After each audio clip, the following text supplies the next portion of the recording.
Ahora, ahora se ve grande. Ya, a ver, si hay algún problema me avisas, ¿ya? Ok. A ver, chicos, entonces, este tema de vesícula biliar, bueno, es el que seguramente más van a poder ver en la parte quirúrgica, ¿no? Entonces, creo que con casi todos los grupos de práctica que han podido ver, creo que todos han tenido oportunidad de presenciar una cirugía, los que han ido al hospital, han visto cirugías de vesícula, o los que han estado conectadas también mediante el MIT han podido ver, creo que todos los grupos, al menos una intervención quirúrgica de vesícula, que es la más frecuente la que hacemos, ¿no es cierto?, en nuestro medio, de manera de emergencia, de manera programada, es la intervención que más se realiza en nuestro medio y seguramente en la mayoría de los centros nacionales y probablemente internacionales también, ¿no? Entonces, es un tema que tenemos que verlo bien, ¿ya? Algunas cositas vamos a pasarlas rápidas, ¿ya? Seguramente ver el tema de anatomía, sobre todo, hay que recordarlo cuando ustedes tengan un poquito más de tiempo verlo. Tenemos que enfocarnos nosotros netamente al tema quirúrgico, ¿no? Algunas cosas que realmente tenemos que saber. El objetivo para ustedes tendría que ser básicamente en esta patología, ¿no?, que aprendan a reconocer cuál es, cuál paciente cumple un criterio pues de emergencia y cuál no, ¿no? Y cuál es el diagnóstico correcto, ¿no? Y muchas veces nosotros nos basamos en los diagnósticos ecográficos que podemos tener, nos basamos incluso en lo que el paciente te puede decir o los exámenes de laboratorio que podemos tener. Entonces hay que tener siempre un orden, ¿ya? Entonces hemos dicho en cirugía lo importante siempre es ver al paciente, ¿no? Hay que examinar y palpar al paciente. O sea, eso es lo que tú tienes que ver, ¿no? Y en este paciente en patología vesicular, eso es también muy importante, ¿ya? Porque tú puedes tener exámenes de laboratorio alterados, una ecografía probable y realmente el examen físico puede ser otra cosa y entrando a sala de operaciones puede ser otra cosa totalmente diferente. Nos ha pasado. Muchas veces hemos tenido errores diagnósticos por la ecografía y en sala de operaciones hay problema o hay otro tema y definitivamente no es lo que uno quisiera para el paciente, ¿ya? Entonces, vamos a ir viendo, sabemos que la vesícula es básicamente un reservorio de bilis, ¿no? No es un productor de bilis, la bilis se produce en el hígado, como saben, está ubicado normalmente en el segmento 4B.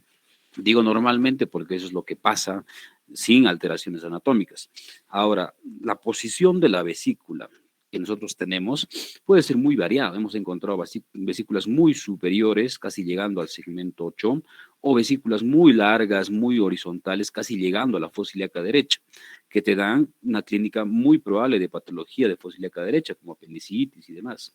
Entonces, eso también es importante en la descripción que nosotros vamos a hacer en los hallazgos intraoperatorios, ¿ya?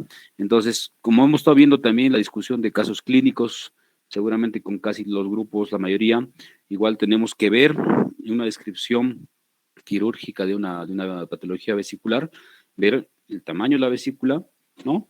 Ver el grosor de la pared de la vesícula, la posición o la distribución que tenga, ¿ya? El diámetro del conducto cístico, ¿ya? Cómo está ubicada la arteria y los cálculos presentes o no presentes que tengan con una cantidad que sí se puede abrir la vesícula, ¿no? Al exteriorizar la pieza operatoria, ¿ya? Entonces todo tiene que ver, todo tiene que estar descrito. Y el grado, obviamente, ¿no? Hay muchos grados que lo vamos a ver en un ratito de inflamación vesicular. Entonces, en general, el tamaño acá nos sirve para esto, ¿no? Para ver que sea una vesícula sana, ¿no? Entonces tienes una longitud de una vesícula de 6 por 3 centímetros, ¿ya? Eso es lo normal, ¿ya? Ahora puedes tener una vesícula muy larga y no necesariamente sea un cuadro inflamatorio agudo, o sea, una colecistitis, de repente no, ¿ya? O vesículas muy chiquitas también que sí están haciendo un cuadro de colecistitis. Entonces, esto es relativo, ¿ya? Hay que verlo bien, pero en general esto es lo que nosotros consideramos en la medición ecográfica, ¿no? Y lo importante también es la pared de la vesícula, ¿no? Una pared normal, una vesícula sana, tiene que tener menos de 3, bueno, 3 o menos milímetros, ¿no?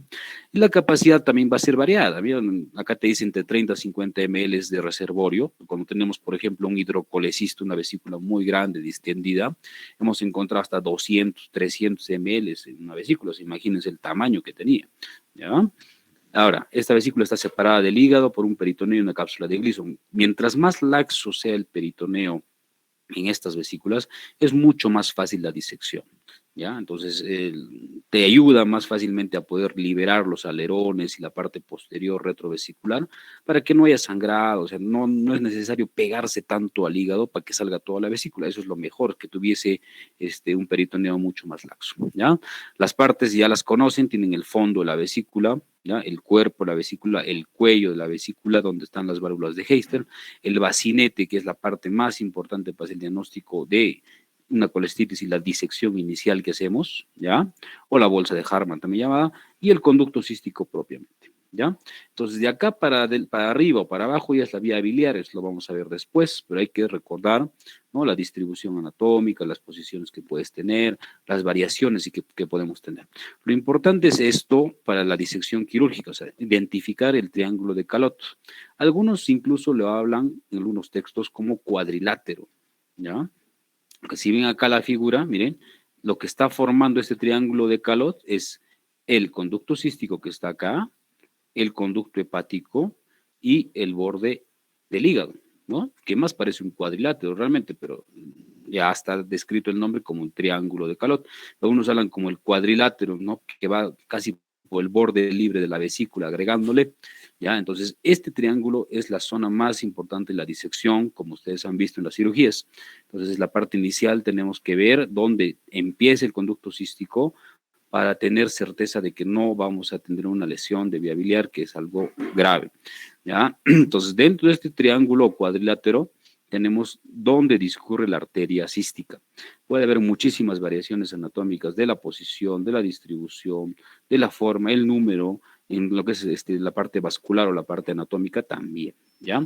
Pero entonces, esta es la parte más crítica una vez de que nosotros encontramos este triángulo, ¿ya? Estamos con certeza y ya podemos empezar la disección y el clipaje o la ligadura, si es que fuese una cirugía abierta, ¿no? Del conducto y de la arteria. Después para arriba ya no hay mucho problema. Puede ser que encuentres alguna variante más o algún problema anatómico, de sangrados y demás cosas, pero en general ya al cubrir esta primera parte ya no tenemos mucho problema para la parte superior.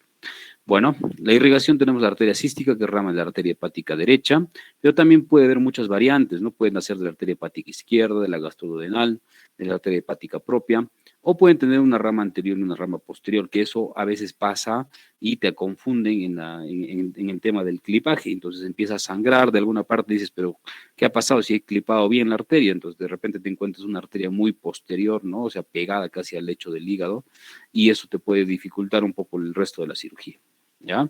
Puede haber muchas variantes, ¿ya? Entonces, las venas son numerosas, chiquititas, no hay una importante, no hay una única, entonces no necesitamos identificar ese vaso. La inervación son fibras simpáticas preganglionares, ramos del nervio vago y fibras del nervio frénico derecho. En cuanto a la histología, tenemos una capa externa fibrosa del tejido conectivo. Ahora eso también va a variar, ¿no? Entonces, ahí, de acuerdo a la pared que tú tienes, puedes encontrar paredes muy gruesas, paredes normales, paredes delgadas y paredes finas, ¿ya? Entonces, finas lo decimos cuando estás viendo la vesícula y es prácticamente la bilis se ve transparente o ahí se ve el color de la bilis o los cálculos se aprecian de manera muy fácilmente. Entonces tienes una pared muy finita y si tú no disecas con mucho cuidado se perfora la vesícula, ¿ya? Finas fibras musculares y una mucosa con epitelio columnar. La fisiología, como estamos viendo, es un reservorio de bilis, ¿ya? Secreción de moco y contracción y secreción de la misma bilis. Esta está estimulada por la hormona colecistoquinina, que va a producir la contracción del músculo. Cuando se estimula esta hormona por los alimentos colecistoquinéticos, que son básicamente los alimentos que tienen grandes cantidades de grasas, ¿no es cierto? Carbohidratos, sobre todo grasas, ¿no? Cuando hay mucha ingesta copiosa, pues, de comida grasosa, carne de cerdo, puede ser chocolates, gaseosas y bebidas también, entonces te produce mayor contracción en la parte vesicular y eso es lo que provoca el cólico vesicular, que lo vamos a ver en un rato. Entonces, esta composición de la bilis normalmente tiene un buen porcentaje de agua y electrolitos, pigmentos biliares, sales biliares, proteínas y lípidos, ¿ya? Para ver el tipo de bilis que tienes, o mejor dicho, el tipo de cálculos que puedes formar, ¿ya? Entre las anomalías congénitas, como todos los órganos que estamos viendo, puede haber una agenesia vesicular, yo he visto una sola vez, eso no es muy frecuente.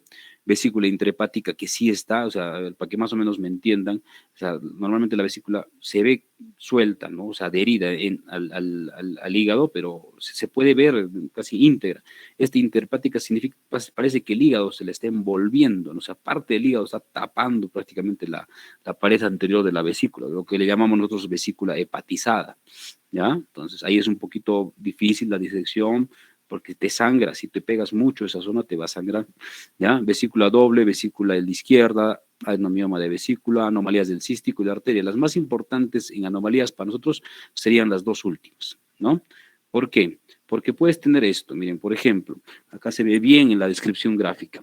Entonces nosotros tenemos la anatomía de una vesícula normal, ¿ya? Tienes un conducto cístico que normalmente es casi vertical, ¿no? No es horizontal. Cuando encontramos esto, por ejemplo, acá en la figura EF, un cístico casi horizontal, es muy peligroso, porque no sabes realmente hacia dónde va. Puede terminar hacia atrás, a la parte inferior, a la parte superior, casi retroduodenal, entonces hay mucha posibilidad de lesión de vía biliar.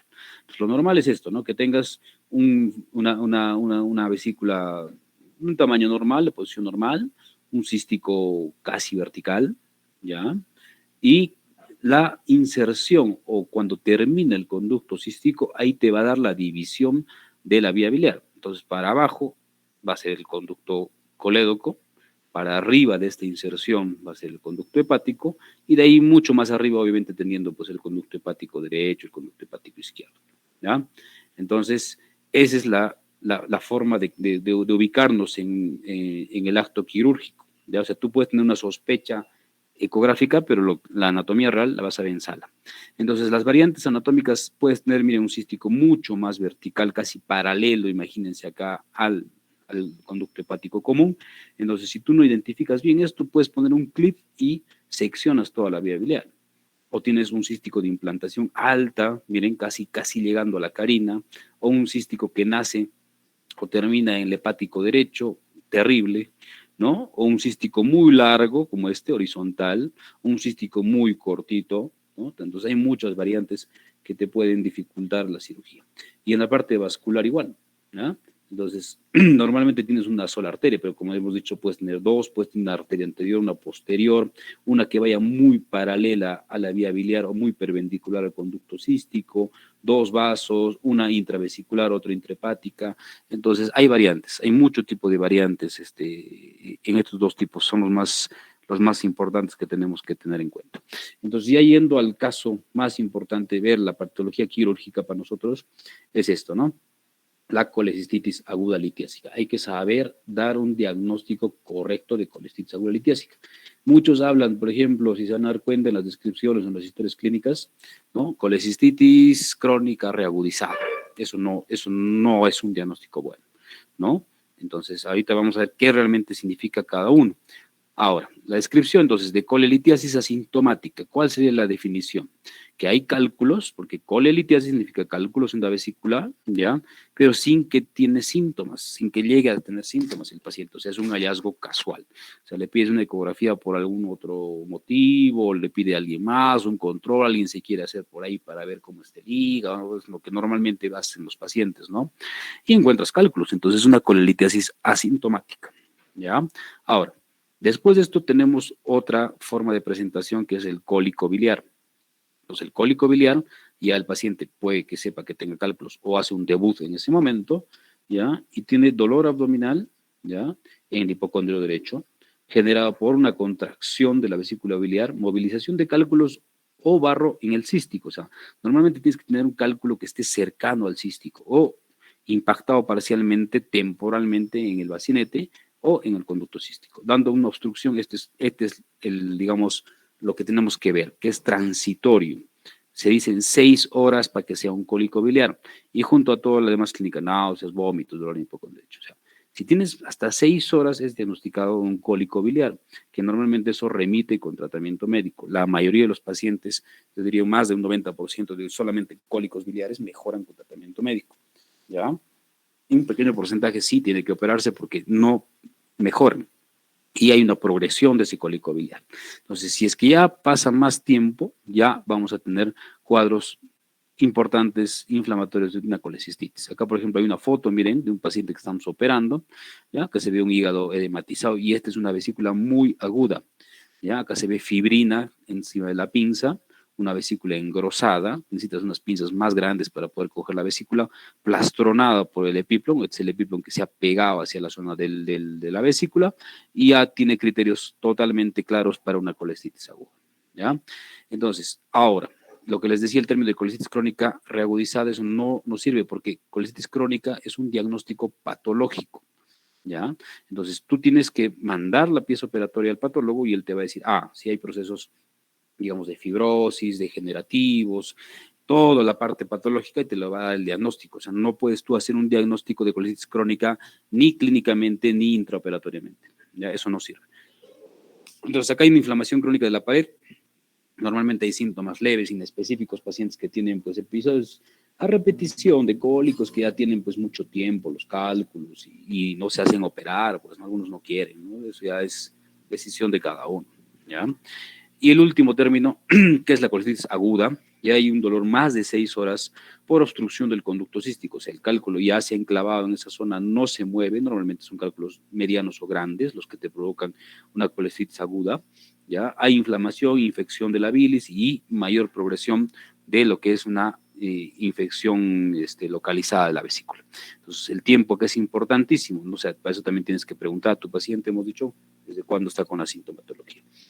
Epidemiología, sabemos que es un 10% de la población mundial tiene colelitiasis, ya es bastante, más en zonas geográficas de obesidad, cáncer, también los medios sanitarios, el índice de alimentación, el tipo de alimentación que tienen es muy importante, también la relación de pacientes que tienen hernias umbilicales, epigástricas, también está relacionado con pacientes que tienen colelitiasis. Factores de riesgo, las 4 Fs, ¿no es cierto? Lo que llamamos mujer en edad fértil, más de 40 años o paciente obesa, tienen mucha predisposición a factores de riesgo. También pacientes que tienen bajo el colesterol bueno, el HDL, aumento de los triglicéridos, que tengan barro biliar, consumo excesivo de estrógenos, cirugías gástricas o que hayan recibido nutrición parenteral, también tienen más factores de riesgo. En cuanto a la colelitiasis, 50% de los pacientes son asintomáticos. Entonces, la mitad de los pacientes no tienen ninguna clínica específica al momento del diagnóstico. Ahora, 70% son cálculos de colesterol, la mayor porcentaje de formación de cálculos son de este tipo, el resto puede ser bilirrubina, cálcico o mixtos. Y en general, en una colelitiasis, pues vemos que hay clínica de dolor, hemos dicho leve, ¿cierto? Hipocondrio derecho, náuseas, puede haber vómitos tras ingesta de alimentación copiosa, y hay que hacer, aparte de la clínica, un diagnóstico ecográfico, pero obviamente con una ayuda diagnóstica de imágenes clara, o sea, fidedigna y alguien que nos ayude, pues, ¿no? Como les digo, muchas veces te mandan ecografías con diagnósticos que no son, y ahí es un problema. Entonces, acá, por ejemplo, tenemos 2 imágenes, 2 fotos de pacientes que tienen colelitiasis. Entonces, acá hay adherencias suprahepáticas que no tienen nada que ver, puede ser por otra causa.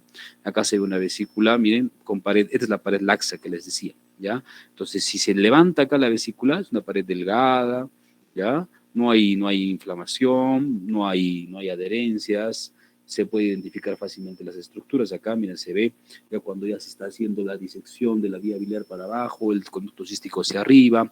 Normalmente es una cirugía rápida, no hay mucho problema en estos casos. No es lo mejor, obviamente, que deberías operar un paciente en esas condiciones, ¿no? Bueno, en cuanto a la patogenia de la formación de cálculos, tienes 3 opciones. Uno, la bilis litogénica, o sea, por mucha saturación de colesterol, la bilis se hace más densa, más turbia, incluso la formación de barro biliar a microlitiasis está dada. ¿ya? Entonces, generalmente cuando un paciente tiene barro biliar no debería operarse porque no tienes la demostración de que tienes cálculos en ese momento, pero sí te dice la formación en tiempo mediano o a largo plazo que sí va a formar microcálculos y posteriormente cálculos mucho más grandes. La éstasis biliar y la nucleación también parte de la patogénesis de la formación de cálculos. El aspecto de los cálculos pueden ser cálculos pardos, negros, pigmentarios, hay cálculos primarios o secundarios, pues eso vamos a ver en la parte de la vía biliar, ¿ya? Y el tratamiento, obviamente, es quirúrgico, ¿no? Cirugía ante los síntomas o asintomáticos. Entonces, pacientes que tienen síntomas, ¿ya? De inmediato tienen que operarse, ¿ya? En general, yo les digo a los pacientes o a mis pacientes, ¿no? Que cuando tienen que operarse con mucha más frecuencia. O sea, un diagnóstico de colelitiasis ya tiene que ser quirúrgico. A algún momento se tiene que operar porque los cálculos no van a desaparecer.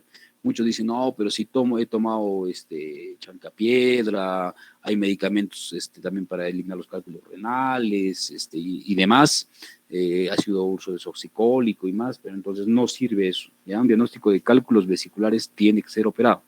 ¿Ya? Entonces, pero más rápidamente cuando se operan, cuando el paciente o bien tiene cálculos muy chiquitos, porque tiene más predisposición a formación de pancreatitis, o cálculos muy grandes porque te van a hacer lo que hemos visto ahorita, una colecistitis. Entonces, cualquiera de los dos casos tienen que operarse de manera mucho más frecuente. Ahora, también tienen que operarse cuando pacientes asintomáticos, pero ante sospecha de malignidad, ¿no? Entonces, cuando está asociado a un pólipo muy grande, ese tema de pólipos también hay que verlo, es un poquito contradictorio, algunos no están muy de acuerdo, pero sí, en general, cuando tienes un pólipo grande, hay que hacer una cirugía rápida y mandar la patología precozmente. Vesícula en porcelana, ya que también era un predictor importante de un NM de vesícula, ahora ya no, prácticamente ha bajado casi a lo mínimo. Cálculos grandes, cálculos chiquitos, asociados con colitiasis, pacientes trasplantados, pacientes diabéticos, pacientes con anemia falciforme o pacientes que van a hacer viajes muy lejanos, pues le hacemos una colela profiláctica. Ante un cólico biliar hay que manejar obviamente con AINES y antiespasmódicos. Le colocas un diclofenaco intramuscular, le puedes dar iosina, paracetamol, ¿no? Vía oral, y con eso puedes mantenerlo momentáneamente al paciente, o hidratarlo, si quieres poner su vía, depende de cómo tú vas a manejar a los pacientes. Más de 2 cólicos en 3 meses tienen que ir a una cirugía electiva ya de manera establecida. Puedes encontrar uno o muchos cálculos como este. Mira, acá hay cálculos muy pequeñitos, pero un montón de cálculos prácticamente ocupando toda la vesícula biliar, ¿ya? Y en cuanto a la colestitis aguda, los gérmenes más frecuentes tienes pues el E. coli, la Klebsiella, Enterobacter, Streptococcus. Y la fisiopatología es lo que pasa normalmente, o sea, de acuerdo al tiempo de enfermedad que tengas y de acuerdo al tiempo de resolución quirúrgica que va a tener tus pacientes, vas a tener esto. Uno, una obstrucción del conducto cístico. Entonces, estamos diciendo que hay un cálculo que está tapando la desembocadura o la salida de la bilis en el conducto cístico. De esta se va a provocar una éstasis de la bilis se va a estancar, ¿ya? No va a moverse, no va a bajar hacia el tubo digestivo, va a provocar edema de la pared, más hinchazón y distensión de la vesícula, va a haber compromiso venoso, compromiso arterial, isquemia local, isquemia ya más difusa, necrosis y perforación. O sea, estos todos los episodios que pueden pasar en una colestitis de acuerdo al tiempo si es que no se logra operar rápidamente. Ahora, para la clínica nosotros manejamos lo que es esto, las guías de Tokio, ¿ya? Eso está bien claro, bien establecido, ¿ya? De acuerdo a los criterios que tenemos para hacer el diagnóstico de estos pacientes. Entonces, tenemos 3 criterios importantes, ¿ya? El primero tenemos los signos locales de inflamación, que es el signo de Murphy, ¿ya? El signo de Murphy es el cese de la inspiración, ¿ya? Al palpar el reborde costal derecho, ¿no es cierto? O en el punto de Murphy, ¿no? El paciente le dices, inspire, respira y cesa la respiración en ese momento por dolor en esa zona, ¿ya? Ese es el signo de Murphy. Puedes encontrar tumoración o masa, dolor, sensibilidad en cuadrante superior derecho. Ahora tienes los signos sistémicos de inflamación, que puede ser cualquiera en general, ¿no? PCR elevado, fiebre, leucocitosis. Y los hallazgos de imágenes, ¿no? Los criterios de colecitis que los vamos a ver ahorita. Entonces hay sospecha diagnóstica con 2 ítems y el diagnóstico definitivo de una colestitis con los 3 ítems. Ya, ahora, tenemos los criterios de severidad, ¿ya? Esto es importantísimo. yo diría que pocos médicos, pocos cirujanos manejan este tipo de severidad, ¿ya? No lo catalogan como debe ser, ¿ya? Pero sería lo mejor para el paciente, ¿ya? Entonces, tienes 3 grados. El grado 3, vamos a decir, que es el más severo, ¿ya? Entonces, acá tú vas a tener cualquier disfunción de falla multiorgánica, que ya le hemos visto nosotros, ¿ya? Ya sabemos, cualquier falla de órgano que tengas, dada, pero obviamente por un cuadro vesicular, entonces te va a transformar en una colestitis grado 3, una colestitis severa. Por ejemplo, clínica de colestitis, ecografía positiva, leucocitosis, dolor, fiebre, y tienes, por ejemplo, un INR en 2 o plaquetas menos de 50.000, entonces ya es una colestitis severa, ¿ya? Entonces hay que ver qué cosa vamos a hacer en esos casos. El grado 2 o moderada tiene que cumplir al menos uno de estos criterios, que son, 1, leucocitos más de 18.000, que tengas una tumoración dolorosa palpable en el hipocondrio derecho, que los síntomas ya sean más de 3 días, eso es importantísimo, o también le llamamos nosotros una colestitis subaguda, ¿ya? Y marcada inflamación cuando ya encuentras en el acto operatorio que hay enfisema, absceso, gangrenas, peritonitis y todo eso, ¿ya? Entonces es el grado 2. Y el grado 1, el leve, cuando no va a cumplir ninguno de los dos, o sea, no va a ser severa, no va a ser moderada, es la colestitis, digamos, común y silvestre que encontramos en la mayoría de los casos, ¿ya? Ahora, hay otra clasificación de la OMS que nosotros normalmente no lo usamos, ¿ya? Esto se usa bastante en México. Entonces tienen este tipo de clasificación para la colestitis aguda, ¿ya? Son 5 grados. 1, una colestitis aguda normal, no se con paredes engrosadas, hematizadas, nada más. La tipo 2 ya tienes una vesícula necrosada. La tipo 3 ya tienes con microperforaciones, ¿ya? La tipo 4 ya hay abscesos o fístulas hacia el intestino. Y la tipo 5 cuando ya tienes una peritonitis biliar, compleja, complicada, ¿ya? Entonces, normalmente no lo manejamos nosotros esta clasificación, pero igual se las presento para que lo sepan y vean que esto está en los textos, ¿ok? Bueno, el laboratorio va a ser inespecífico, ¿ya? Podemos tener nosotros pacientes, como en cualquier cuadro quirúrgico, con un cuadro severo, con un hemograma normal o un hemograma muy alterado. Entonces puedes encontrar leucocitosis, puedes encontrar leucopenia, no te va a decir mucho, ¿ya? Hay que tener mucho cuidado, ¿ya? Que tengas el PCR positivo o no, la función hepática alterada también, en algunos casos sí. Normalmente una colecistitis dentro de lo normal, digamos, ¿no? O sea, que sea una simplemente colecistitis sin alguna otra alteración, sin pancreatitis, sin coledocolitiasis, sin colangitis, puedes tener una bilirrubina hasta 2, o sea, y eso es dado por el mismo proceso inflamatorio de la colecistitis, sin que sea otra cosa agregada, porque puedes tener tú, en un paciente puedes tener muchas cosas. Puedes tener una colecitis aguda, que te está haciendo una coledocolitiasis con colangitis y que también te puede hacer una pancreatitis, ¿no? Entonces puedes tener eso y muchas cosas agregadas. No es lo normal, ¿ya? No es lo frecuente, pero puede pasar, ¿ya? Entonces, seguimos. Entonces, tenemos ahora los criterios ecográficos de colestitis aguda, ¿ya? Que son los 5 criterios que tenemos que aprender a ver. Como les dije, siempre cuando tengan una ecografía, lo primero que vean es esto, las imágenes, ¿ya? No vean la descripción, no vean la conclusión, eso puede haber muchos errores de tipeo, incluso de que sea traspapelado, le han puesto el diagnóstico de otro paciente, o simplemente pues el tecnólogo o el radiólogo, quien haga, o el ecografista, pues de repente lo hace mal.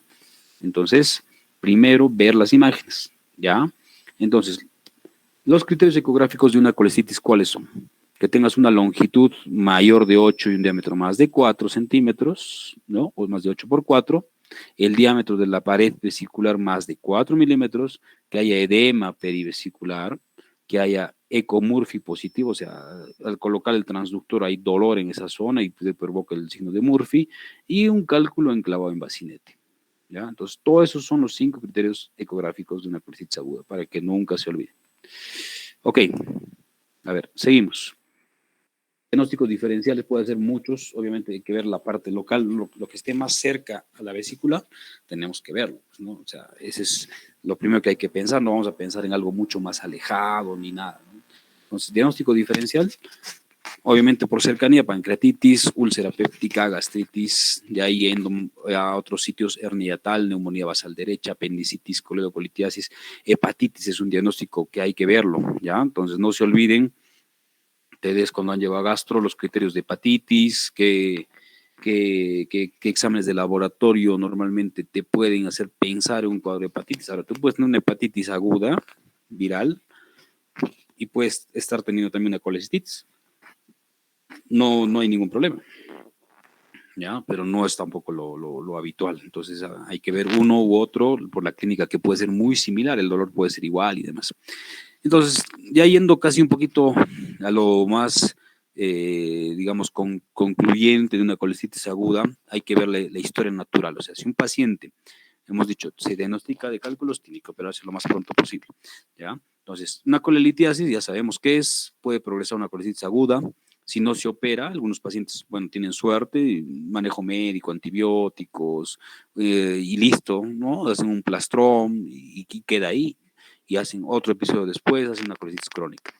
Pero de una colecitis aguda, la historia natural es que pase, progrese a un hidrocolecisto, ¿ya? Que es la distensión vesicular con degradación de la bilis que se forma de un color medio transparente.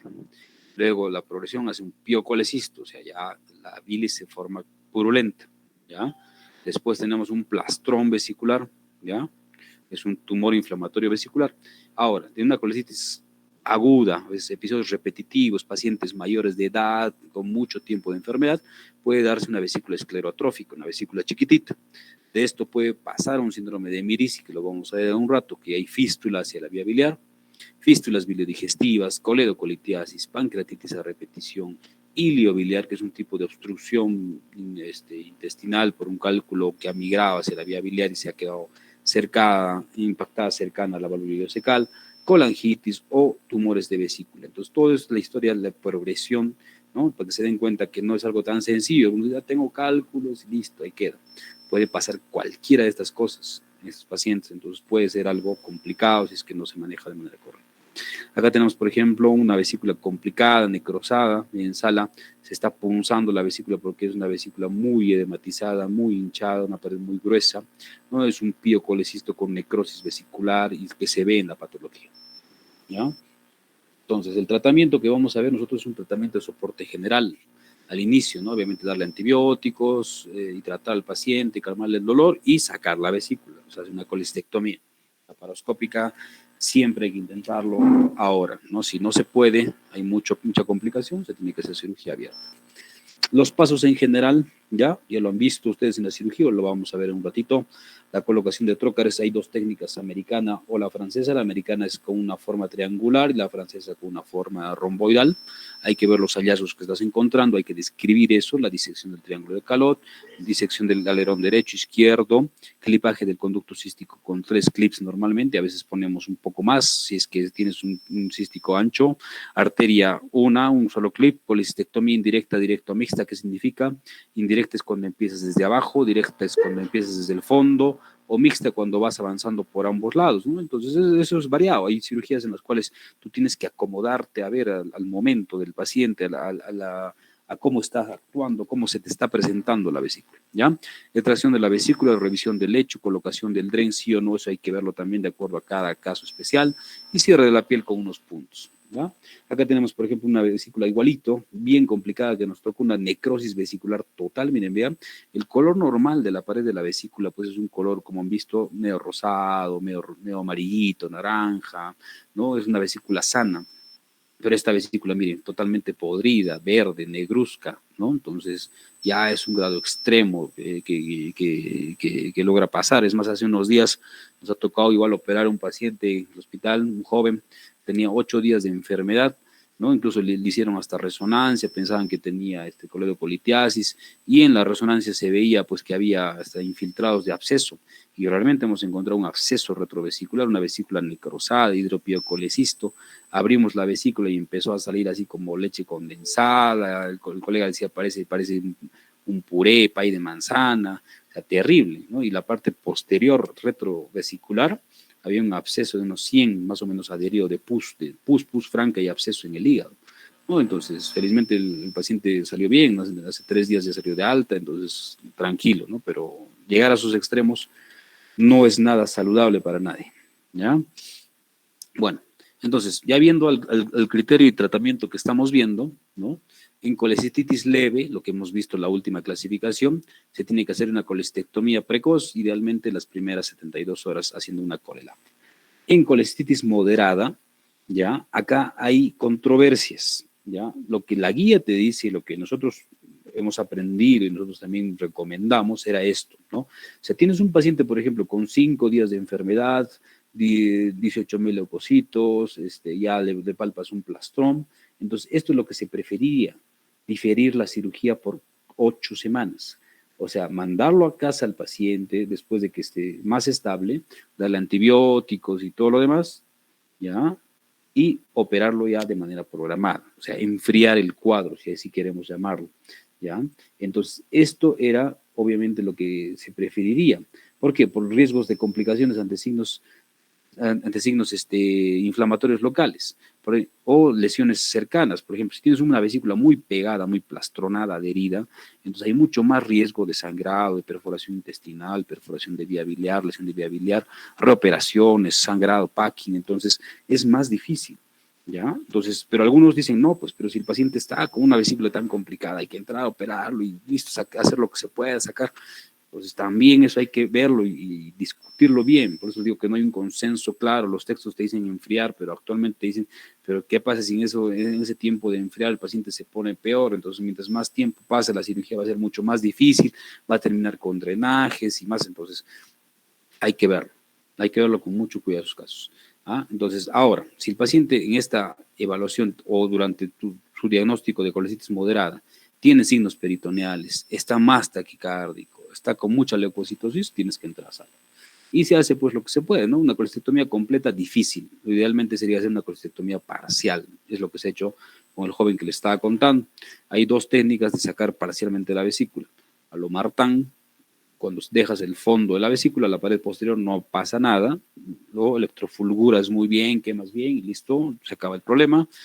O a lo Toret cuando dejas parte del bacinete. Eso es en bacinetes císticos muy grandes, muy gruesos, que no llega el clip, tienes que poner nudos, ¿no? Vesículas muy complejas, entonces tampoco no pasa nada. Te puede hacer una fístula que si tú dejas un buen drenaje por el tiempo correcto, no pasa nada.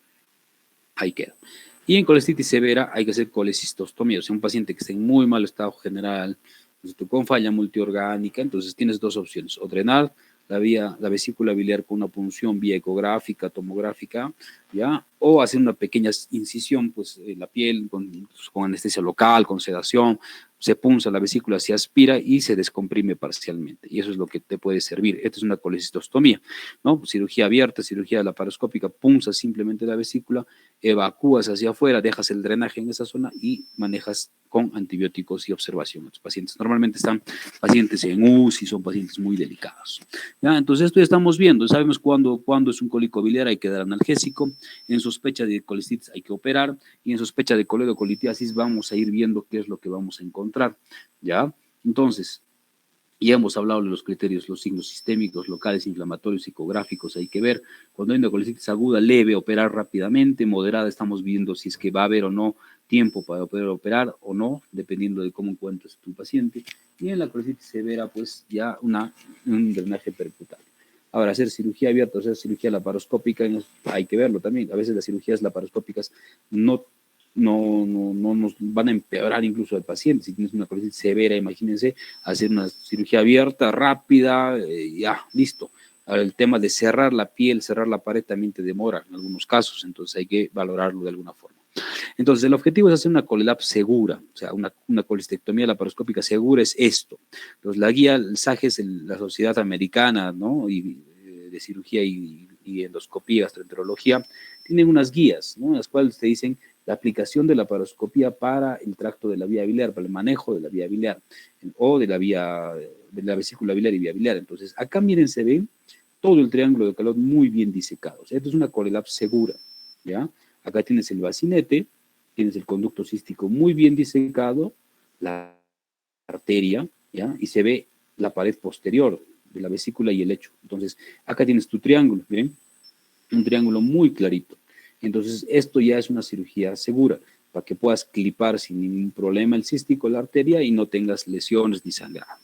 Ahora, ¿qué más te habla de una CoreLab segura? ¿No? Te habla cuándo vas a hacer la aplicación de la cirugía laparoscópica y demás, ¿no? Según la técnica, hay que ver en qué momento vas a hacer una colestectomía laparoscópica, hay que identificar bien las estructuras para no lesionar antes de clipar, antes de poner una ligadura, algo tienes que tener las estructuras bien claras.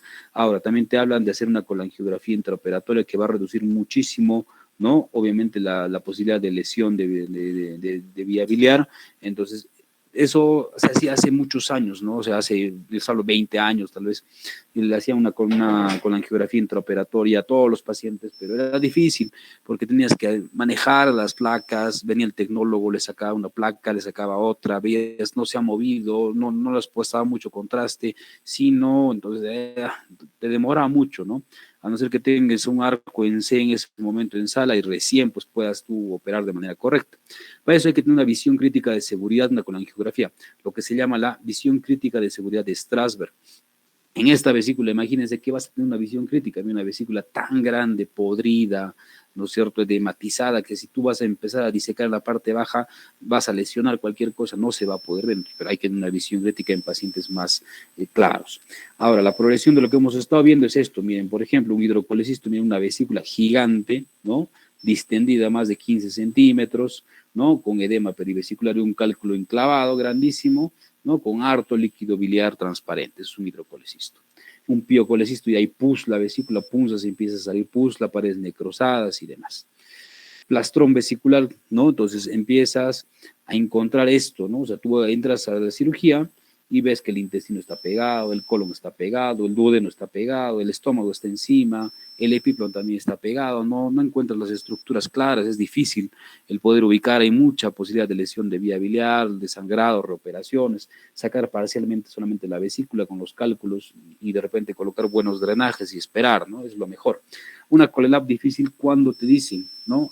Todas las guías, cuando no tenemos buen acceso, no hay buen neumoperitoneo, cuando no hay buena tracción del ayudante o excesiva tracción, también se puede deformar la vesícula. Pero más que todo, cuando no hay una buena disección del triángulo de Calot y tenemos anomalías anatómicas. Entonces, todo eso te va a hacer que sea una cirugía difícil, agregado de que no puedas movilizar o retirar de manera correcta la pieza operatoria.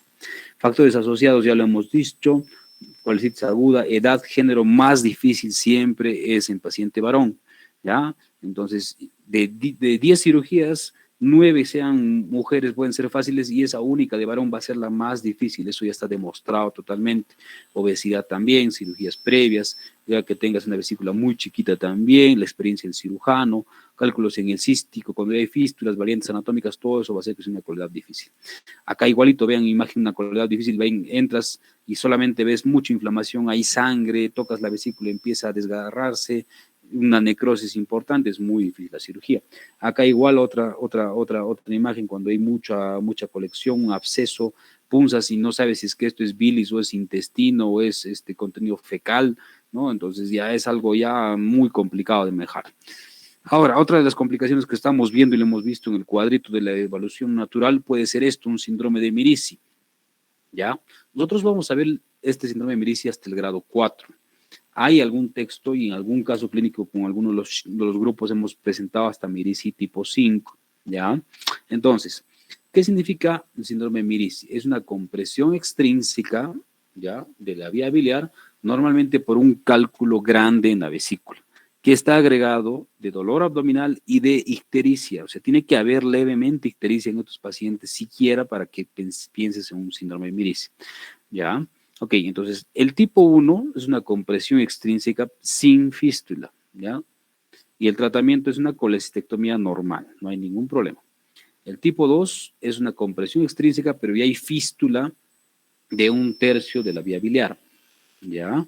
Acá tienes opciones, perdón, que es hacer una colecistectomía más rafía o una colecistectomía más colocación de Drenker.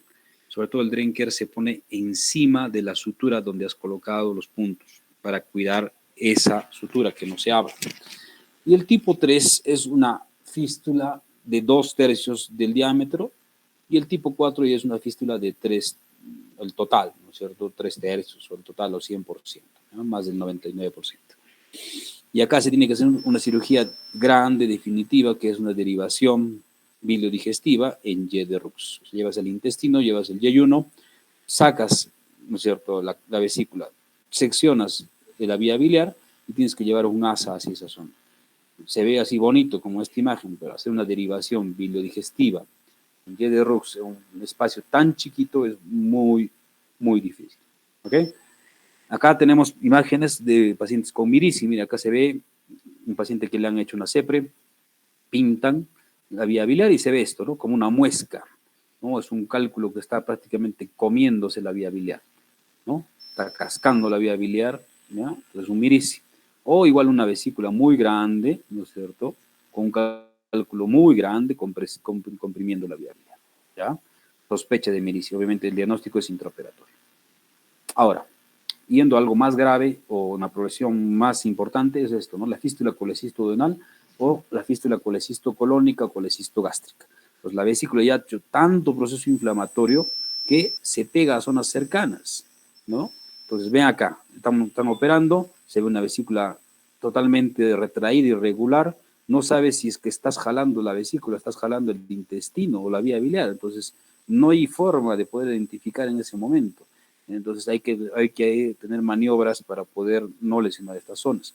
Lo más complicado es que te haga una fístula al duodeno. Todo lo que sea al duodeno es más difícil de manejar, ¿ya? Recuerden, es al colon, al estómago todavía se puede mejorar, pero al intestino delgado, al duodeno es bien difícil de poder solucionarlo en algunos casos. El hilio biliar, otra complicación que hemos estado viendo, ¿no es cierto? Entonces hay signos de obstrucción intestinal, ya todo lo que hemos visto, y hay un cálculo que ha migrado, o sea, ya ha perforado, y si quieren ha hecho un mirici, ya 4 o 5, en este caso que les digo que es el 5 cuando hay fístula hacia el intestino. Entonces el cálculo ha migrado y se ha llegado hasta el intestino, ¿ya? Y es una obstrucción intestinal. En estos casos de hilio biliar se tiene que solucionar solamente la emergencia, la obstrucción. El cuadro de la vesícula, sacar la vesícula, eso ya se hace en otro momento. Primero tienes que ir a la emergencia. Y este es otro tipo de hilio, que es el síndrome de Bouberet, cuando el cálculo no se queda, no pasa más allá del duodeno. En la segunda porción del duodeno se queda impactado el cálculo y te hace igual una obstrucción intestinal proximal. Ok, eso es todo lo que es el tema de colestitis aguda litiásica, que es lo que nosotros vemos, ¿ya? Ahora, las litiásicas normalmente la ven medicina, ¿ya? Medicina. Nosotros no tanto, porque a veces dicen, ya, pero no tiene cálculos, no se opera, pero realmente hay que tener un poquito de cuidado, porque hay pacientes que no tienen cálculos y te hacen colestitis y puede ser algo grave. Cuando llegan a nosotros, el paciente está séptico, tóxico, llegan a la UCI o pacientes que están en mal estado general. Son 5% de las colestitis, es poco porcentaje, más se ven en pacientes diabéticos, gran quemados, politraumatizados, con hilios prolongados, VIH, politransfundidos, y acá los gérmenes son inusuales como salmonella, el clostridio y demás. Entonces acá hay que causar una progresión. Hay un paciente que está en un estado crítico, hay éstasis de la vesícula, aumento de la viscosidad de la bilis, mayor distensión, paciente está deshidratado, en hipovolemia, están con ventilación mecánica, hay mayor liberación de endotoxinas, hiperalimentación parenteral y te forma sobrecrecimiento bacteriano. Acá la vesícula biliar se torna edematosa, bilis densa, viscosa. Acá se ve un cístico edematoso y acá en estos casos, en estos pacientes, aparte de dar tratamiento antibiótico, hay que hacer una colestectomía precoz, peor si es un diabético, porque ya puede haber una necrosis, un enfisema vesicular y puede ser algo grave, ¿ya? Entonces hay que hacer una cirugía rápida. En cuanto al pólipo vesicular, que también lo hemos descrito, acá hay que tener un poquito siempre las cosas más claras, ¿ya? No es asustar al paciente. Cuando tienes un pólipo menos de 5 milímetros, normal, puede ser un hallazgo casual, hay que mandar a hacer controles ecográficos o repetir la ecografía bien, ¿no? Porque a veces la ecografía te dice pólipo y no, al final operas, mandas al patólogo, no hay pólipo, es colesterolosis nada más o un cálculo chiquito adherido a la pared, listo. ¿Ya? Si tienes entre 5 o 10 milímetros, hay que hacer controles ecográficos cada 3 meses. Y si tienes más de 10 milímetros, sí o sí, hay que operar rápidamente a tus pacientes por el riesgo de tumor que puede formar. Ahora, la colestitis en gestantes, que lo hemos visto también seguramente en algún momento con algún grupo, ¿ya? Entonces, acá hay que hacer un diagnóstico claro, ¿ya? Y ver. Entonces, toda gestante que llegue con dolor abdominal o signos de colestitis, inicialmente tiene que ir al ginecólogo. ya tiene que entrar por el servicio de ginecología para que descarte patología obstétrica, ver cómo está el bebé y demás. Si no hay nada, se puede hacer interconsulta o derivar a cirugía. Antes, las gestantes con colestitis nunca se operaban, ya nunca. Dabas tratamiento antibiótico, enfriabas y listo. El problema es que te hacían episodios repetitivos o te hacían pancreatitis y eran episodios mucho más graves. Entonces, por eso que esta mentalidad y esta forma de tratamiento ha ido ya cambiando y variando en el tiempo. Entonces, ¿qué se está haciendo ahora? Si el paciente, de acuerdo a la edad gestacional, se ve, el paciente está en, digamos, en buen estado, para hacer una cirugía laparoscópica que normalmente, idealmente es en el segundo o tercer trimestre, perdón, entre el primer y segundo trimestre, que es lo mejor, con un útero no tan grande, se opera, ¿no? Operas, sacas la vesícula y evitas ya cualquier complicación durante la gestación. Entonces antes era, ¿no? Hacía cirugía diferida versus temprano, los síntomas recurrentes, cirugía diferida incrementaba el aborto, amenaza de parto, tasa de hospitalización, parto pretérmino, más pancreatitis, más muerte fetal. Entonces, para evitar todo eso, ahora se está tratando de hacer una cirugía mucho más precoz. Colestectomía en situs inversos, casos especiales, miren la vesícula al lado izquierdo, hay que hacer una variante en la posición y la cirugía que tenemos. Y ya para acabar esta parte del cáncer de vesícula, pues vemos el adenocarcinoma, es el 4% de todos los carcinomas, 0.5% de los pacientes operados de vesícula. Es por eso que es importante mandar todas las piezas operatorias al patólogo, porque puedes encontrarte un hallazgo casual, ¿ya? 90% está asociado con la litiasis, es un tumor lastimosamente muy agresivo que cuando se hace el diagnóstico ya probablemente no se hace nada, es muy, muy difícil. Tendrías que hacer una colestectomía radical con extracción de todo del segmento 4 con ganglios, vaciamiento ganglionar, complicado. Y el pronóstico no es bueno tampoco. Clínica puede ser similar a una colestitis, obviamente, acá ya ante sospecha de una tumoración, hay paciente con ictericia, una bilirrubina más alta, más de 10, hay prurito, se palpa una tumoración hipocondrio derecho, baja de peso, y el tratamiento es una colestectomía radical o una patectomía derecha, que es difícil de manejar. Y la sobrevida a 5 años pues es bajísima, porque es un tumor muy agresivo, 0.5%, ¿no? Y la clasificación que tenemos es el T1 cuando invade la mucosa muscular, el T2 cuando invade la serosa, no la penetra, el T3 perfora la serosa, ¿ya? O invade un órgano adyacente, y el T4 ya está invadiendo un hígado más de 2 centímetros, un otro órgano ya adyacente. Y en cuanto a los ganglios linfáticos, el N1 invasión de ganglio cístico, ganglios ciliares, y el N2 ya hay ganglios celíacos, periportales, peripancreáticos, lumboaórticos. Y el M0 no hay metástasis a distancia y el M1 ya hay metástasis a distancia. ¿Ya? Ok, esta es la primera parte. Voy a mostrarles, a ver, el video, ya, para que podamos ver de esta primera intervención. A ver, un segundo, no sé dónde está. A ver. Creo que está por acá. Ya, a ver, creo que está acá. Me avisan, por favor, si se logra ver el video. Acá lo tengo yo. No sé si se logra ver, ojalá. Yo creo que sí. No, doctor, todavía no. Ahora. Se ve la pantalla, pero no sé si reproduzca. Ya, ahora. No, doctor, está reproduciendo solo pantalla negra. Negra. En el otro Ya, reproductor. ya, voy a volver a abriendo un ratito. A ver. ¿Dónde está? Ya. Acá tendría que ser en este entonces. Ya, creo que sí. Ay, caray. Un segundo. No. Ah, ¿dónde está? Ya. Creo que ahora sí se va a ver. A ver. ¿Dónde está? Ahora. A ver, sí se ve, doctor. Ya reproduce, ¿no? Sí, doctor, sí está corriendo. Ya, la primera mira es una colelitiasis. Vamos a pasarlo rápidamente, chicos, para no demorar mucho. Nos falta el otro tema que es largo. Entonces, acá miren, se ve, lo importante es que quiero que vean la diferencia en los casos, de algo leve a algo grave.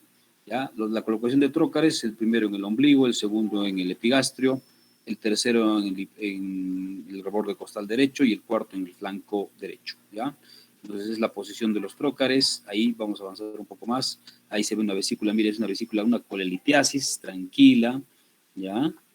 Entonces la vesícula, mira, una pared delgada, se puede traccionar sin ningún problema, no hay adherencias, no hay problema de identificación de la anatomía, ¿ya? Entonces se empieza siempre por la disección de los alerones, lado derecho, lado izquierdo, ver el ganglio, ver el conducto cístico, ver bien, ¿no?, las estructuras anatómicas antes de clipar, ¿ya? Entonces se tracciona bien con pinzas atraumáticas, con grasper o con clinch, y se va quemando con el monopolar, con el cubo, ¿ya? Entonces ahí está la estructura, acá se ve el conducto cístico, ya se ha clipado la arteria, acá se ve la arteria, ¿ya? El conducto cístico está ahí traccionado, y se empieza a cortar y se puede colocar ahí los clips sin ningún problema, ¿ya? Alejado de la vía biliar, lo más alto posible es mucho mejor, ¿ya?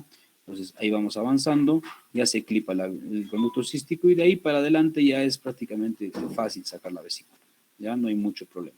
Entonces esto es una colelitiasis, ¿ya? Ahora puedes tener esto, ahí está el clip ya cerrado en esta parte alta, ¿ya? Y luego en la parte baja, ¿ya? ¿Ya? Entonces se puede cortar sin ningún problema, ¿ya? Pero no te puede tocar de repente esto, ¿ya? Te puede tocar lo que vamos a ver. Miren, ahí ya es terminar prácticamente el procedimiento, no hay mucho problema. Te puede tocar ahora lo demás, sacar la vesícula, ya no hay problema. Se mete en un guante y listo, ¿ya? Puedes tener esto, una colecitis aguda. Acá se ve, miren, una vesícula más inflamada, más engrosada. Para poder cogerla es un poco más difícil. Hay edema, ¿no? Entonces ahí se ve mucho líquido a la disección. Entonces ya es más difícil de poder sacar, ¿ya? Una vez ubicado el triángulo, ya de ahí es de rutina, no hay mucho problema tampoco, ¿ya? O te puede tocar algo mucho más extremo como esto, miren, un absceso vesicular, está tocado, un plastrón vesicular, estamos empezando la cirugía, ni bien estamos empezando, miren, con el aspirador, tocas y pum, empieza a salir toda la pus, ¿no? Toda la pus por un plastrón vesicular abscedado, un absceso vesicular, ¿ya? Es algo difícil de manejar. Ya. Ok, vamos a seguir la segundo tema, y si hay alguna pregunta al final ya, por favor, ¿ya? A ver, ¿se logra ver?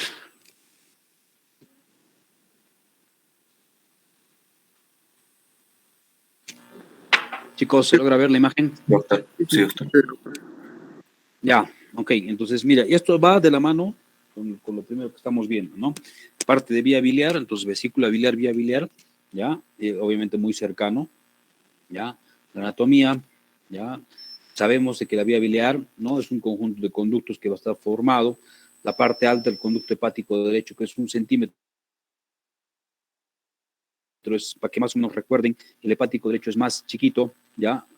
Más vertical y más ancho, y el hepático izquierdo es más horizontal, más alargado y más largo, ¿ya?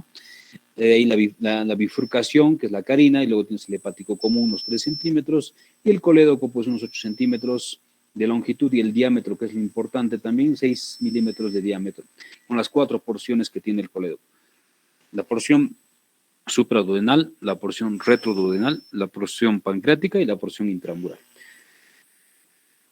Está ubicado lateralmente a la arteria hepática delante de la vena porta y encima de la primera porción del duodeno. Entonces, cuando no identifiquemos la vía biliar, tenemos que ir a estas estructuras, o sea, ubicar el duodeno, pues sabemos que está por encima, ubicar la vena porta, sabemos que está por delante, y la arteria hepática que está más medial, ¿no? O sea, en esa distribución tiene que estar la vía biliar. Cuando nosotros estamos operando y hay mucha duda, lo que hacemos, agarramos una pequeña agujita, ¿no?, una jeringa con una aguja delgada, empezamos a punzar, aspiramos y sale la bilis de color amarillo oro, que es el típico de la vía biliar, es porque estamos ahí. Si no sale sangre, sale otra estructura, no estamos en la vía biliar. El color de la bilis de la vesícula normalmente es color verde petróleo, de la vía biliar es amarillo oro, ¿ya? Entonces, La anatomía de la vía biliar va muy cercano, hemos dicho, de acuerdo a la distribución y a la implantación del conducto cístico, que eso es importantísimo, para ver el conducto hepático común, el conducto colédoco, el hepático derecho, hepático izquierdo. ¿Ya? De irrigación, básicamente tenemos la irrigación de la vía biliar en horas 3 y 9. Es por eso que cuando hacemos una exploración de vía biliar, nosotros al abrir la vía biliar, nosotros vamos a tratar de tener cuidado de no lesionar estas arterias, porque no hay muy buena irrigación en esa zona, ¿ya? Entonces, si lesionamos un vasito, probablemente hacer una sutura, una anastomosis o dejar un drenaje de Kerr, vamos a tener problemas, ¿ya? Entonces hay que hacer un poco más abajo y no en esas horas, porque las dos ramitas están ahí, a las 3 y a las 9, como ven acá en la imagen, ¿ya? Acá hay ramitas de la arteria hepática, ramas de la arteria gastrodenal, ramas de la misma cística, de la pancreatodenal superior, no hay una rama específica para el colédoco. Las variaciones anatómicas, acá también vamos a tener igual de problemas si es que nos toca, como igual como en la vesícula, como hemos visto. ¿Por qué? De acuerdo a la variación de la vía biliar, pues tener una alteración de la arteria hepática, de la arteria cística, dónde está ubicado, dónde está el nacimiento, cercano, montado, paralelo, o dando espiral, o acompañando hacia la vía biliar intrahepática, entonces va a ser más difícil la disección. ¿Ya? Entonces acá, por ejemplo, tenemos una imagen, ¿no? De una cirugía que nos ha tocado, ¿no? Acá para que vean una variante de la vía biliar. Entonces, mire, si se dan cuenta, acá hay varios clips, ¿ya? Estos dos clips de abajo tendrían que ser los clips del cístico, ¿ya? La vesícula ya no está, mira, acá se ve el lecho vacío. Ya no debería haber más clips, y excepto un clip acá en la arteria. Pero acá se ve otro clip acá arriba, acá hay otro lateral, y acá hay uno cerca al lecho. Entonces, este era una variante, era un conducto aberrante de Luschka, ¿ya? Un conducto accesorio de Luschka, mejor dicho. Un conducto accesorio de Luschka es diferente de un conducto accesorio de un conducto aberrante, ¿ya? Eso van a buscarlo ustedes para que ya tengan un poquito más de panorama si es que quieren saber un poquito más, ¿ya? Entonces, acá se veía este conducto accesorio, ¿no? Entonces, un conducto accesorio, que significa que hay un conductito que está metido dentro de la vía de la vesícula, que no, dentro del hígado, perdón, que no desemboca normalmente en la vesícula, está desembocando paralelo al hígado, ¿no? Entonces, acá había fuga de vía biliar, entonces hay que ver qué cosa tenemos que hacer en esos casos. Bueno, perdón, ¿dónde estamos? Ya acá.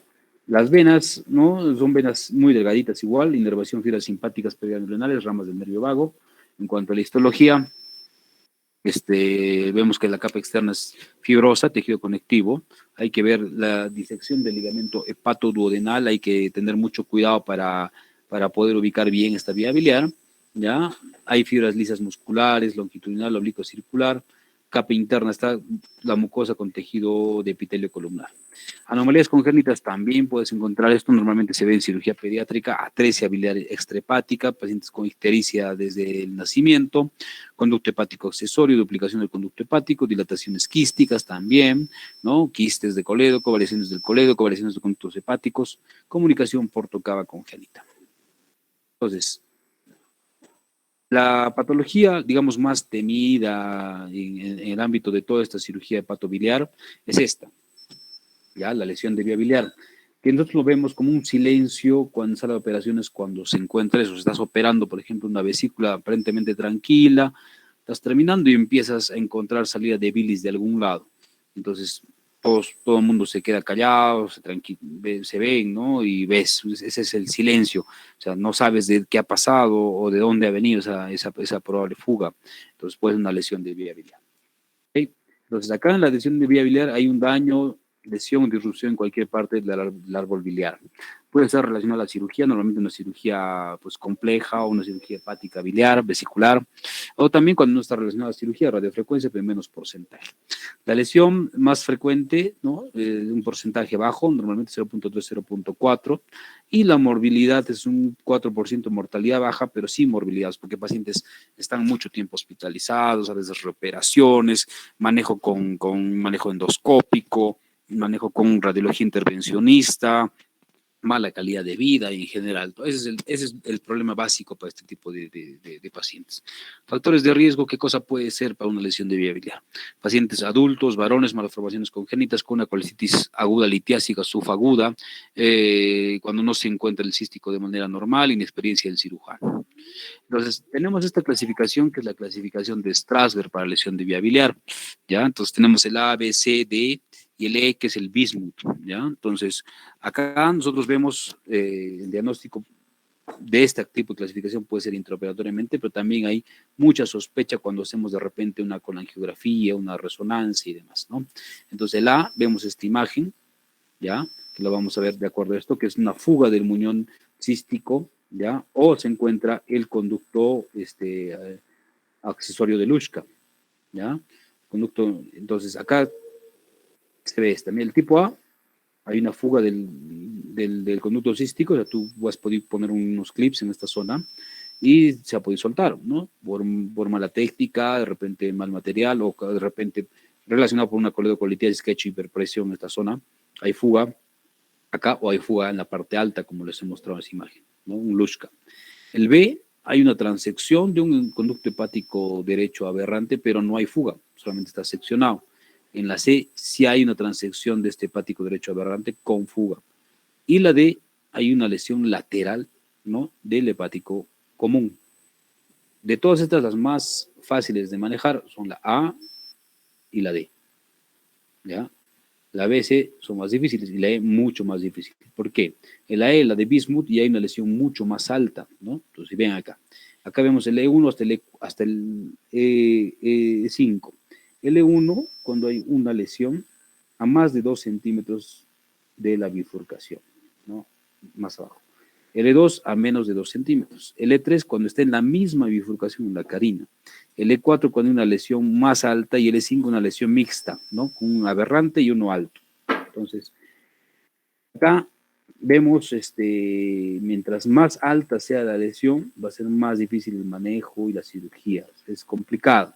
Acá, por ejemplo, tenemos una lesión de vía biliar alta, porque ven, se ve una dilatación de vía biliar intrahepática y ya de ahí para abajo no se ve. Ya, la carina y para abajo no. Entonces, esto es probablemente una lesión de vía biliar que sería un bismuth E3 mínimo, ¿no? O un E4 que está ya bien alto. ¿Ya? Abajo ya no pinta nada. No se ve nada de la vía biliar. ¿Ya? Entonces, hay que hacer un diagnóstico, se puede hacer un diagnóstico intraoperatorio, postoperatorio. Acá hay mucha discusión de acuerdo a escuelas, de acuerdo a experiencias de cirugías, de acuerdo a manejo de pacientes, como ven una lesión de vía biliar. Entonces, tú puedes dar un tratamiento quirúrgico, un tratamiento no quirúrgico inicial, o a veces definitivo. Entonces, ¿qué es lo mejor? Hay muchas teorías, ¿ya? Es más de manejo de especialidad, no es necesario que ustedes lo sepan. No hay un consenso claro, pero yo les diría, si es que tú tienes el diagnóstico más precoz posible y tienes los medios, estás en un centro donde hay personal capacitado, es mejor resolverlo lo antes posible, ¿ya? Si es que no se cuenta con esa experiencia, no tienes un centro muy capacitado, no tienes material, es mejor derivarlo al paciente a un centro, digamos, más complejo y, y de repente esperar un poco más de tiempo. Colocar un drenaje, ¿ya? Y después de eso, mandarlo a un centro de referencia, ¿ya? Bueno, en general, vamos a ver rápidamente, miren, el manejo del Strasberg A, lo hemos dicho, ¿ya? Entonces, acá, ¿qué cosa puede hacerse? Se puede hacer en general una CEPRE más papilotomía y un stent, fácilmente, como se soluciona el problema, o una laparoscopía y recolocación de clip, ¿no? O ponerle un punto de repente, ¿ya? Ahora, si es que ya hay una colección de bilis, un bilioma, se puede hacer un drenaje percutáneo, ¿ya? O definitivamente una CEPRE más papilotomía y stent, dependiendo si es que el tiempo pasa más. Si hay un biliperitoneo, que no es lo normal en este tipo A, ya hay que hacer una cirugía un poquito más agresiva. Pero generalmente no pasa eso. Ahora, En la D, que hemos dicho que es la otra más fácil, se tiene que hacer una sutura primaria, o sea, porque es una lesión lateral chiquita. Normalmente, ¿no? Colocas un par de puntos, un drenaje y listo, a veces con eso termina. A veces está el tejido muy friable, un tejido muy chiquito, un conducto hepático muy delgadito, pequeñito, tienes que hacer, sí, una derivación hepático y uno más alta, HEPCO y NAO, que es muy difícil, ¿ya? Y en la B y la C hay que hacer, sí, un drenaje percutáneo, idealmente, una colocación, un drenaje, y va a terminar estos pacientes en una derivación, ¿ya? Una derivación, una hepático y ayunostomía. Normalmente terminan en ese tipo de cirugía de estos pacientes. Entonces, ¿cuál es el problema de hacer este tipo de intervenciones o complicación de una lesión de vía biliar? Pacientes, mire, van a terminar con fístulas, terminan con catéteres percutáneos, con transparente hepáticos, endoscopías, cirugías a repetición y demás, ¿no? Todo un problema para estos pacientes. Hacen estenosis, hipertensión portal, cirrosis biliar secundaria, lesión vascular, reoperaciones y más. Entonces, ¿cómo evitar una lesión de vía biliar? ¿Ya? Podemos tener varias opciones. Uno, de tener la visión crítica de seguridad, o sea, identificar bien el triángulo de Calot que les dije, traccionar el fondo y lateral hacia la parte inferior del infundíbulo, no muy medial ni excesivamente hacia arriba. Hay que visualizar la unión del cístico a la vesícula para ver dónde nace la vía biliar, hemos dicho, hacer una colangiografía si se puede, nunca quemar sobre un clip, irrigar lo necesario y valorar la conversión ante dudas. O sea, si ves que hay mucha duda, probable lesión, hay que abrir al paciente. Otra patología que nosotros no lo vemos mucho, se ve en cirugía pediátrica, o bueno, cuando hemos visto también nosotros pacientes con colangitis a repetición, puede ser esto que tenga un quiste de colédoco, ¿ya? Entonces, este quiste de colédoco es una malformación congénita de la vía biliar, ¿ya? Tiene alto riesgo de degeneración maligna, más en niños y adolescentes, y generalmente es un hallazgo intraoperatorio. Acá se ven, por ejemplo, ¿no? Ve una vesícula biliar, ¿no? Muy pequeñita, distendida, y un quiste en la parte más distal, casi todo el colédoco con un quiste íntegro, ¿no? La clínica de estos pacientes hay dolor abdominal, ictericia y una tumoración en epigastro. Es la clínica sospechosa ya para un quiste colédoco. Y episodios constantes de colangitis, ¿no? Bueno, en cuanto a imágenes puedes hacer un diagnóstico con CEPRE, con una resonancia, ¿ya? O una colangiografía, pues, intraoperatoria o una colangioresonancia, ¿no? Que puedes tener mucha sospecha de un quiste de colédoco. Hay la clasificación que nosotros manejamos, es la clasificación de Todani, ¿ya? Entonces, la vía biliar normal es esto, ¿no? Una vía biliar delgada, bien ubicada, de vesícula normal. Pero acá tienes el Todani 1, que es una dilatación fusiforme, el tipo 2, que es básicamente el coledococele, que es o un divertículo del colédoco, ¿ya? El tipo 3 es el coledococele, que está dentro de la luz del duodeno intramural, ¿ya? Y el tipo 4A, tienes múltiples quistes intra y extrahepáticos. El 4B, solamente quistes extrahepáticos. Y el tipo 5, que es la enfermedad de Caroli, que tienes múltiples quistes intrahepáticos. ¿Ya? Esa es la clasificación que nosotros manejamos. Este es un tipo 5, por ejemplo, una enfermedad de Caroli, el único paciente que nos ha llegado al hospital. Miren, se ven imágenes así como copos de nieve, arrosariado en todo, en la parte intrahepática, dilatación muy marcada intrahepática, y este paciente lo hemos derivado a Lima para que le hagan un trasplante, que eso es su única opción de estos pacientes. El tratamiento del tipo 1, ¿ya? Que es hacer sacar el quiste y hacer una derivación hepático y ayuno. El tipo 2, que sería el más fácil, simplemente sacando ese divertículo excisión, se termina todo. El tipo 3 es una excisión transduodenal, tienes que abrir el duodeno. En el tipo 4, A y B, hay que hacer una derivación hepático y ayuno en Y-de-Rox. Y el tipo 5, un trasplante. ¿Ya? Entonces, más o menos es así como termina una derivación. Entonces, miren, entonces, el punto 1 es del ángulo de Treitz, ¿no es cierto? Más o menos unos 60 centímetros, ya se hace una sección del yeyuno, se saca toda la vía biliar y este punto 2 sube acá. Se hace una anastomosis hepático yeyuno, normalmente término lateral, y el 1 se conecta con el pie de asa, que es el tipo 3, o sea, es en Y de Rux, o sea, acá se parece una Y, ¿ya? Ese es el tipo de derivación que se tiene que hacer en este tipo de pacientes. Para otras opciones quirúrgicas tenemos estas, ¿ya? Hacer en exploración de vía biliar estamos hablando, ¿no? Colédocotomía más cierre primario, o sea, abres el colédoco y cierras con puntos separados o puntos continuos la vía biliar. Colédocotomía más un Drenker, colocar el tubo de látex que ya lo conocemos en forma de T, ¿ya? Normalmente cuando hay duda que si te está quedando algún cálculo o no, entonces hay que poner un Drenker, ¿no? Pero el problema es que causa mucha fibrosis, entonces algunos ya no usan mucho el Drenker, ¿ya? Derivación biliodigestiva, ya hemos visto uno, ¿no? Entonces, y ya tienes las otras 4 opciones: colédoco-duodeno, colédoco-yeyuno, hepático-duodeno o hepático-yeyuno, ¿ya? Entonces, hay algunas que tienen más indicaciones en patologías benignas, hay algunas en patologías malignas, no lo vamos a ver porque eso no les corresponde. Y así se ve una derivación, o sea, una derivación colédoco-duodeno, ¿no? O sea, la unión de la vía biliar con el intestino en las dos bocas que se pueden apreciar. Ahora, otra patología que nosotros vemos mucho, el título grande, como les estaba comentando, se llama síndrome ictérico obstructivo. O sea, de acá tú vas a descartar muchas patologías que te pueden dar ictericia obstructiva, ¿no? Desde cálculos, parásitos, tumoraciones, compresiones extrínsecas, cirugías previas, neoplasias, muchas causas para que te den una ictericia obstructiva, desde pancreatitis, colecistitis y más cosas, ¿ya? Entonces, es un cuadro clínico caracterizado por dolor abdominal, ictericia y dilatación de la vía biliar, ¿ya? ¿Ya? A cualquier edad se puede presentar, ¿ya? Esta ictericia obstructiva, ¿ya?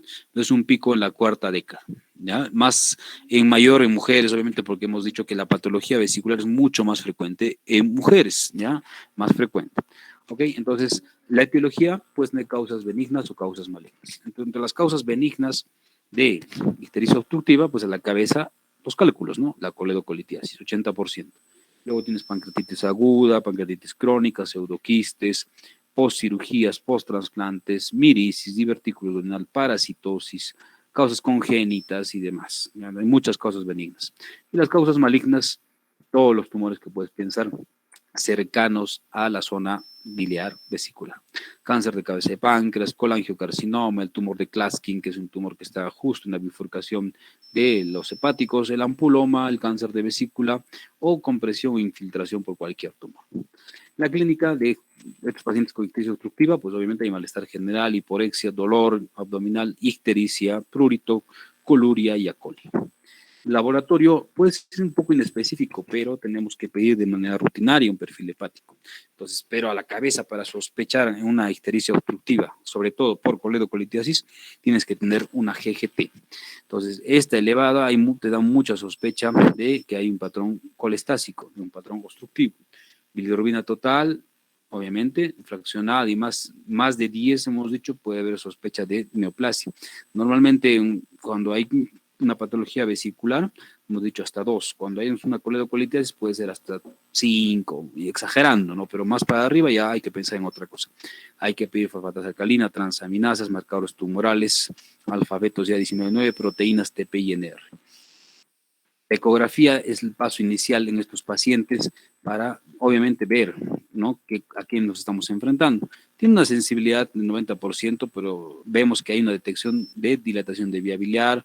Coledocolitiasis se puede ver por ecografía, pero hay que ver quién lo hace, o sospecha de tumoración también hay que ver quién lo hace, porque puede ser un paso inicial, pero no es definitivo. La tomografía tiene una sensibilidad un poco más alta, 95%. ¿Ya? Tiene gran uso para tumoraciones mayores de 1 centímetro, ¿ya?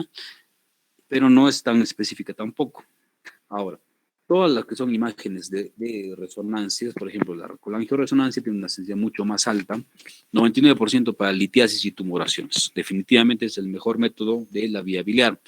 Ahora, otras formas de resonancia también puedes tener la CEPRE, ¿ya? Como ustedes ya conocen, es un procedimiento diagnóstico y terapéutico. Eso es la CEPRE. No es la descripción de las siglas, ¿no? Colangio, pancreatografía retroendoscópica, eso no es. O sea, si les preguntan qué es una CEPRE, es un procedimiento diagnóstico y terapéutico. Eso es lo que tienen que contestar, ¿ya? Que sirve para el manejo de muchas patologías gástricas, ¿ya? Incluso en patologías quirúrgicas también nos ayuda mucho este tipo de procedimientos. Pero también está dado que tiene muchas complicaciones, por eso que incluso en algunos centros, por ejemplo en Argentina, ya no hacen mucha CEPRE, ¿no? Ya no hacen mucha CEPRE por todas las complicaciones que han tenido. Entonces allá los cirujanos hacen más, una cirugía más compleja, ¿ya? Hacen cirugía, hacen endoscopía y hacen radiología. El mismo cirujano hace todo un procedimiento conjunto, ¿ya? porque esta siempre te puede dar complicaciones a la cabeza y en porcentaje de frecuencia, pues da sangrado 4%, perforación 2%, pancreatitis 1% y una colangitis en un 0.5%. O sea, te puede ayudar, pero también puedes tener complicaciones de acuerdo a cómo vas a manejar. Otro tipo de colangiografías tenemos esta, la colangiografía transperito hepático, la colangiografía transquer, o sea, colocar, ¿no?, el diopamidol, sustancia de contraste para ver la integridad de la vía biliar, lesiones y demás. O sea, cualquier colangiografía definitivamente es muy buena, ¿ya? Es más, la colangiografía transquer a veces se ve muchísimo más clara que una colangioresonancia, una reconstrucción, han visto. ¿Ya? Entonces hay que ver a qué pacientes también se le ha colocado un QER o cuáles no. Entonces, esta ictericia obstructiva te puede dar lo que se llama la colangitis aguda. Esta colangitis aguda es una condición obviamente muy agresiva, mórbida, de inflamación aguda de las vías biliares. Hemos visto pacientes con colangitis severa que en 2-3 horas han fallecido porque era un cuadro grave, grave, grave. Y es más, muchos no le dan la importancia. Tienes un diagnóstico de colangitis, no, pero está con la creatinina en 4, está con la bilirrubina en 8, está con las plaquetas en 30.000. No, no lo vamos a operar. Hay que estabilizarlo, que pasarle plaquetas, que corregir, que venga el nefrólogo, que todo. Y en ese transcurso el paciente se empeora. Una colangitis severa, crítica, tiene que operarse como sea, como esté, porque si no el paciente se muere. ¿Ya? O sea, eso tienen que ver lo que es algo grave, es una de las enfermedades más agresivas que tenemos dentro del aparato digestivo. Entonces, hay la tríada de Charcot, que está clásica en los libros: dolor abdominal, fiebre, ictericia. La pentada de Reynolds, que es este Charcot más shock y alteración del sensorio, que ya no se ve mucho, rara vez se ve así un paciente, pero muchas veces no se cumplen con estos diagnósticos ni la clínica, no, más que todo en pacientes inmunosuprimidos, en pacientes ancianos que no te van a dar una clínica muy clara. La fisiopatología, bueno, es obstrucción biliar por cualquier causa que te va a dar una obstrucción de la vía biliar, te va a dar una colangitis, incremento de bacterias en la vía biliar, aumento de la presión intraductal que va a permitir traslocación bacteriana, ¿no? Y va a haber mayor presión a nivel de la circulación, obviamente, mayor presión normal intraductal o intracolegociana, hasta 10 centímetros de agua, ¿ya? Entonces, va a pasar esto, va a haber un sobrecrecimiento bacteriano, y la etiología básica de la colangitis, pues tienes muchas causas. A la cabeza, cálculos, coledocolitiasis, estenosis benignas, factores congénitos, causas postoperatorias, obstrucciones malignas cercanas a la vía biliar, tumor duodenal, pancreatitis, fibrosis de papila, sangrados, divertículos duodenales y demás. Hay muchos factores que te van a dar una colangitis, ¿ya? Pero siempre hay que ver a la cabeza, pues, lo más frecuente, ¿no? Factores de riesgo, obviamente, vemos que la bilis es estéril normalmente. Cuando hay un cultivo positivo, ya vamos a tener una sospecha de que hay una sobreinfección, una coledocolitiasis, una colangitis en esta zona. Los gérmenes más frecuentes, bueno, es que E. coli, Klebsiella, Enterobacter, Proteus, Salmonella, entre los anaeróbicos, pues, con Clostridium y Bacteroides. El diagnóstico, igualito, acá también tenemos los criterios de Tokio, ¿no?, para el manejo de colangitis aguda. Entonces, acá tenemos criterios de contexto clínico, ¿no?, manifestaciones clínicas. Hay que ver una historia clínica de un paciente que tiene cálculos, que puede tener escalofríos, fiebre, dolor abdominal, sobre todo en el epigastro hipocondrio derecho. Ahora, datos laboratoriales, hay que ver, pues, obviamente, signos de respuesta inflamatoria, que puede haber leucocitosis, alteraciones anormales en la función hepática, y en las imágenes, pues, dilatación de la vía biliar en la parte inicial. O sea, tienes una ecografía que dice, está dilatada la vía biliar, ya tenemos sospecha, ¿no? Entonces hay que ver eso. Ahora, sospecha diagnóstica, pues 2 ítems, y el definitivo igualito son los 3 ítems que estamos viendo en manejo. Diagnóstico diferencial, ¿no? Puedes encontrarte con colecistitis aguda, con hepatitis alcohólica, pancreatitis aguda, apendicitis, úlcera perforada, diverticulitis y más. Ahora, los criterios, ¿no? Para el diagnóstico tienes 3 tipos de criterios, ¿no? Para colangitis aguda. De severidad, leve, moderada y severa, ¿ya? Igualito. Entonces, en una colangitis leve, que es el grado 1, acá tienes una disfunción de órgano, una falla de órgano que no está presente. O sea, no hay falla de órgano en el grado leve y sí va a responder al tratamiento médico inicial, ¿ya? En la colangitis moderada o grado 2, no hay falla de órgano, pero no va a haber una respuesta inicial al tratamiento médico. Y en la colangitis severa o grado 3, sí hay falla de órgano y no va a responder al tratamiento médico. sea, eso es lo que hay que acordarse para un diagnóstico de criterios de severidad de colangitis. ¿Ya? Ahora, también hay otros factores igualito, ¿no? Que vamos a ver para grado leve, que es las colangitis que van a responder inicialmente al tratamiento. El grado 2 o moderado, normalmente hay leucocitosis más de 14.000, la edad del paciente más de 65 años, transaminasas elevadas, GGT elevada, y en la severa, una colangitis severa, pues la falla de órgano igualito que cualquier otra patología, lo que estamos sabiendo, tal igual como en la colecistitis, también se puede cumplir de esa forma. Entonces, vamos a ver qué tipos de antibióticos vamos a usar, antibióticos profilácticos, cuánto tiempo vamos a dar, qué gérmenes son los frecuentes. Entonces, para el tratamiento es un estándar de unos 5 a 7 días.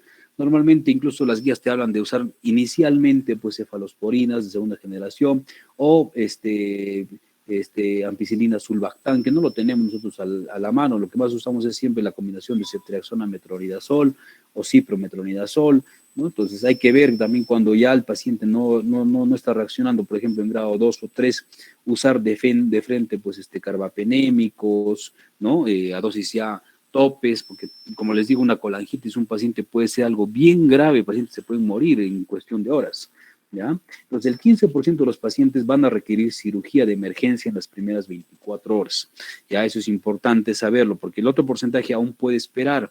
O sea, hay que dar tratamiento médico, de repente corrige con antibióticos, de repente con endoscopía, ¿ya? Entonces todo eso se puede manejar. El diagnóstico de una colangitis aguda que da tratamiento inicial, vas a catalogar. Si es una colangitis leve, pues lo observamos, le damos tratamiento médico, tratamiento etiológico, si se puede hacer endoscópico, percutáneo y más. En la moderada hay que buscar la causa y siempre drenar la vía biliar. Entonces lo mejor en las moderadas, si se puede, el paciente está estable, pues, y tienes tiempo y tienes a la mano, endoscopía, siempre, si no, operar. Y las gradas, en la colangitis severa, grado 3, hay que hacer un drenaje urgente de la vía biliar, operar al paciente.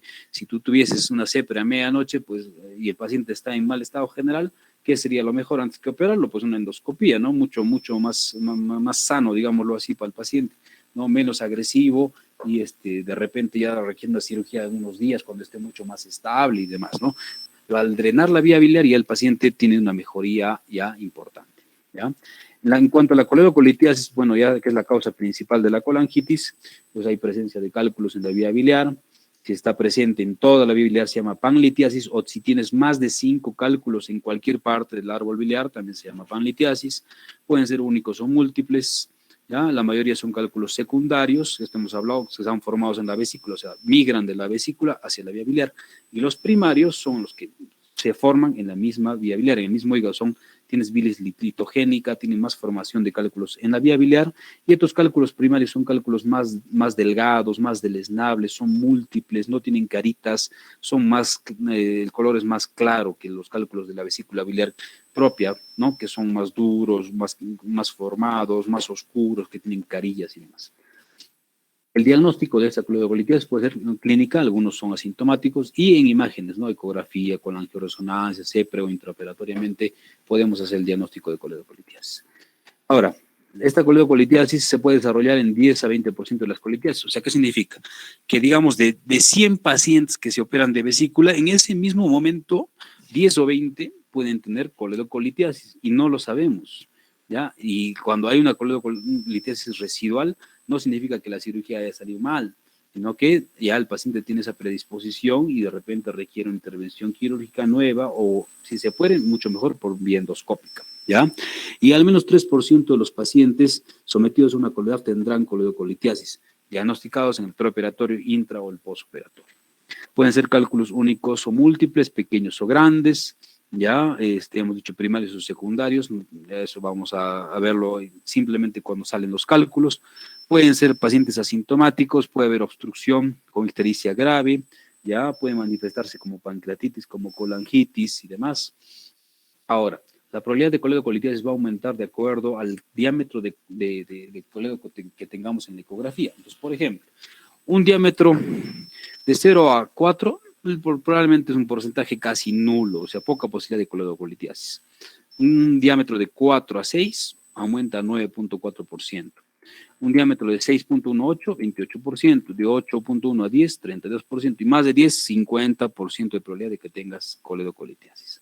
Este es un paciente, miren, que hemos encontrado en el hospital, una panlitiasis, se ve, mire, la cantidad de cálculos que se ven en la vesícula, tiene cálculos adentro, intrahepáticos, vía biliar en todo el coledo, imagínense, terrible, ¿no? Esta es una panlitiasis, que fue un paciente a una derivación. Puedes hacer manejos endoscópicos también, múltiples stents, colocar stents a veces en la parte biliar para manejo de colangitis, de coledocolitiasis, que a veces también te puede ayudar, a veces no, ¿ya? Y los criterios también tenemos para sospecha de coledocolitiasis. Entonces, un riesgo alto, vas a tener presencia de cualquier predictor muy fuerte, que lo vamos a ver acá, o presencia de dos predictores fuertes. Y riesgo intermedio, no hay ninguno de estos, y riesgo bajo tampoco, no hay predictores. Entonces, predictores muy fuertes para sospecha de coledocolitiasis, ¿qué cosa es? Que tengas un cálculo en el coledo visto por ecografía, una clínica de colangitis, bilirrubinas más de 4. Criterios muy fuertes, dilatación del conducto biliar más de 6, bilirrubina entre 1.8 a 4, o sea, está ahí al medio, al límite. Y los criterios moderados, exámenes hepáticos alterados, que el paciente haya tenido pancreatitis, una edad más de 55, o que tenga una pancreatitis clínica actual. Entonces, ante sospecha de coledocolitiasis, si hay riesgo bajo, solamente se saca la vesícula. Si hay riesgo intermedio, hay que hacer una colangioresonancia idealmente, y de ahí se va a derivar al paciente si va a sala o primero se hace CEPRE. Riesgo alto de coledocolitiasis, idealmente CEPRE, más endoscopía, más coledap, o una colestectomía más exploración de vía biliar. En general, lo que se tiene que hacer es, por ejemplo, si tienes un paciente que tiene cálculos en la vesícula biliar, obviamente, ¿no? Tienes un colédoco normal y un perfil hepático alterado, pides colangioresonancia. O si tienes un colédoco muy alterado y perfil hepático normal, también va colangioresonancia. Pero si tú tienes una vía biliar muy dilatada y perfil hepático muy alterado, entonces el paciente va a CEPRE de frente. Ok. Ahora, indicaciones para la colangiografía o exploración de vía biliar en casos de colelitiasis. ¿Cuándo? Cuando hay ictericia reciente, cuando hay dilatación del conducto hepático más de 10, litiasis vesicular múltiple o cístico muy dilatado, ¿ya? Aspiración de la bilis turbia en la vía biliar, piedras palpables en la exploración o visualización de los cálculos en la radiografía. Ahí tenemos que hacer una exploración de vía biliar. Ahora, para el manejo quirúrgico de la vía biliar, exploración de vía biliar ahí es muy variado igualito. Dependiendo si tiene ecografía, resonancia, tomografía, si vas a tener una ecografía endoscópica y demás. Entonces hay que ver cómo está el tamaño de la vía biliar y de qué tamaño es el cálculo. Normalmente la guía y la literatura te dice que un cálculo hasta de 8 milímetros puede salir fácilmente por endoscopía, por CEPRE. Si son múltiples cálculos o más grandes, probablemente no salga, a no ser que tengas un litotriptor y te ayude a destruir los cálculos y ya puedas manejarlo de manera endoscópica. Si son cálculos muy grandes o múltiples, es la cirugía la indicada de frente. Ok, puedes encontrar muchos estudios acerca de ver qué vas a hacer si vas a hacer lo que nosotros llamamos el rendezvous, ¿no? O sea, hacer cirugía primaria, coledap más exploración de vía biliar en el mismo momento, o a veces coledap, ¿ya? Y luego lo mandas a CEPRE, o idealmente CEPRE preoperatorio y luego solamente sacas la vía biliar, sacas la vesícula biliar. Hay muchas opciones, ¿no? Entonces, ¿cuál es el tratamiento recomendado? Si hacer papilotomía con esfinterotomía o hacer CEPRE intraoperatorio, colangiografía intraoperatoria y demás. Entonces, hay muchas formas de manejar los cálculos, incluso si fuese intraoperatoriamente o en el transoperatorio, en el posoperatorio. Entonces hay que ver qué es lo que se tiene que hacer, ¿ya? A ver, ¿qué más? Cuando ha fracasado la CEPRE preoperatoria o hay un hallazgo intraoperatorio mediante una colangiografía intraoperatoria por sospecha clínica, ya se deberá proceder a la exploración de vía biliar. ¿En qué casos? Cuando hay cálculos palpables, hemos dicho, ictericia obstructiva con colangitis, cálculos en la colangiografía previa, dilatación del colédoco más de 12, ictericia obstructiva reciente con colangitis fístula enterobiliar, cálculos muy chiquitos en la vesícula biliar, cálculo único en facetas en la vesícula biliar, pancreatitis aguda o miricis 3, 4 o 5 para hacer una exploración, una colangiografía intraoperatoria. Entonces, para este manejo quirúrgico de la litiasis vesicular, tienes exploración de vía biliar que puedes hacerlo de manera transcística o vía coledocotomía. Hacer la transcística es más difícil porque el cístico normalmente es más chiquito, es delgado, tienes que usar una sonda de aspiración bien delgadita, chiquitita para poder colocar el contraste, es más difícil. En cambio, la coledocotomía o la transcoledociana es la mejor indicada. Acá tenemos, por ejemplo, una cirugía de un paciente que ya se había operado, hacemos una exploración de biliar y mire, podemos encontrar esto, muchas adherencias, no se reconoce nada. No sé dónde está el hígado, no sé dónde estaba el lecho vesicular, no sé dónde está el duodeno, no sé dónde está la vía biliar. Entonces puede ser muy complicado, ¿no? Puedes tener mucha probabilidad de lesiones y más si es que no tienes mucho cuidado en esa zona, ¿ya? Entonces hay que ubicar bien la vía biliar. Un ratito les voy a mostrar el video mejor para que puedan ver, ¿no? Y entender un poquito más. Ahora, esta también es otra manera de controversia, otro tema de controversia, si hacer un cierre primario de la vía biliar versus un drenaje en T, un Drenker en la exploración de vía biliar. Entonces esto ya va a ser muy variado dependiendo de cómo, si les digo, si es un tejido muy friable, el paciente está desnutrido, hay bajo riesgo de que mucho riesgo de que se pueda abrir, es mejor dejarle una sonda T, el tiempo que sea necesario, aunque se le dejas meses saliendo de alta o no. Entonces, a que tú cierres primariamente y veas que el tejido es malo o tienes sospecha de que estás dejando un cálculo, pues mejor no. Entonces, acá, por ejemplo, es un paciente que ya se ha operado, es un Drenker, que tiene una colangiografía Transker, ahí está la pata superior, la pata inferior, pero vean que en el trayecto acá se ve un cálculo. Acá está un cálculo en la vía biliar, es grande, probablemente esto no salga por endoscopía, tendrá que volver a operarse el paciente. ¿Ya? Ahora, ya acabando para el cáncer de vía biliar, que representa más o menos el 3% de las neoplasias gastrointestinales. Se evidencia un incremento en pacientes con cirrosis, hepatitis C, ¿ya? Y la incidencia va a aumentar con la edad, obviamente, ¿no es cierto? Con la edad va a aumentar. Acá hay muchos oncogenes involucrados, el CARRAS, mutaciones de genes y demás. Entonces, acá hay que hacer un seguimiento de estos pacientes. Lastimosamente, cuando son diagnósticos de pacientes de tumores de vía biliar, o de cáncer de vía biliar, ya es pacientes ya muy en estadios muy avanzados, ¿no? Es difícil de poder tratar este tipo de pacientes, ¿ya? Entonces, acá tenemos, por ejemplo, ¿ya? El colangiocarcinoma. Entonces, acá tienes tres formas de presentación del colangiocarcinoma. El intrahepático, ¿ya? El periliar o el distal. Todo lo que sea intrahepático ya se va a manejar como si fuese un cáncer de hígado, propio de un tumor de hígado. El periliar y el distal va a ser diferente. Ahora, en el más distal lo vamos a tomar como el tumores periampulares, que eso lo vamos a ver en la siguiente clase, que son 4 tumores bien especiales, bien específicos de cada tipo, ¿ya? Entonces, todo eso se va a incluir en esta parte. Los factores de riesgo para estos tumores son cuáles: colangitis esclerosante primaria, hepatolitiasis o panlitiasis, enfermedad poliquística hepática, los parásitos, hepatitis C, hepatitis B, VIH, exposición a asbestos, nitrosamidas. Y la clasificación, vamos a tener lo que hemos dicho, ¿no?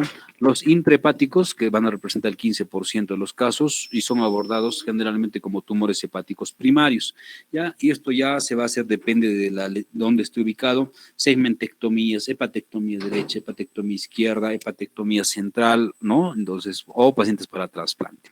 En los periliares sí, estos van a representar más o menos un 60% de los casos.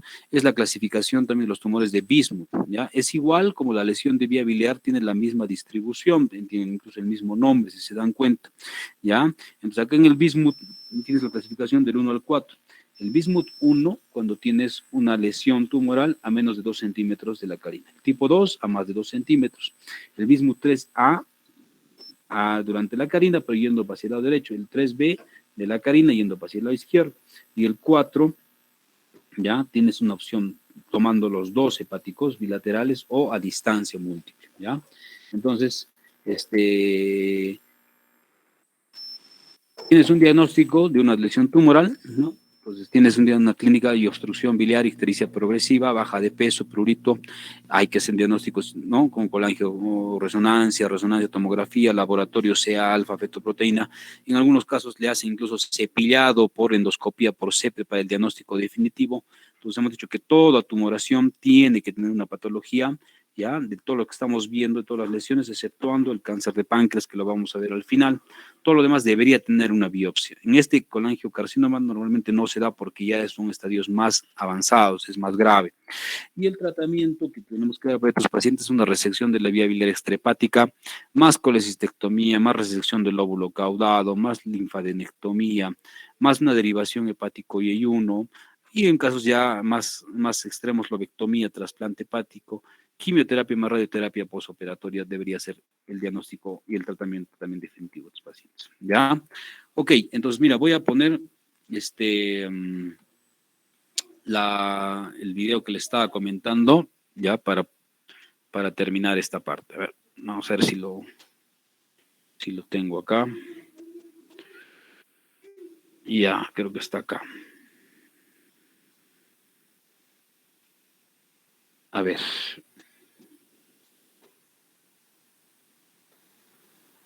¿Dónde está? Me avisan, por favor, si se ve el video.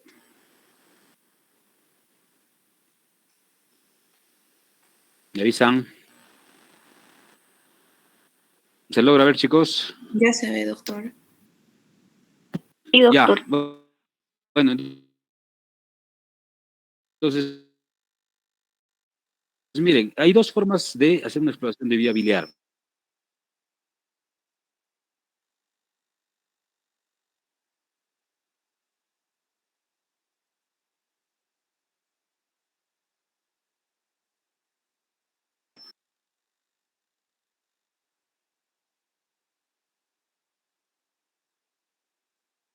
Igual, si se puede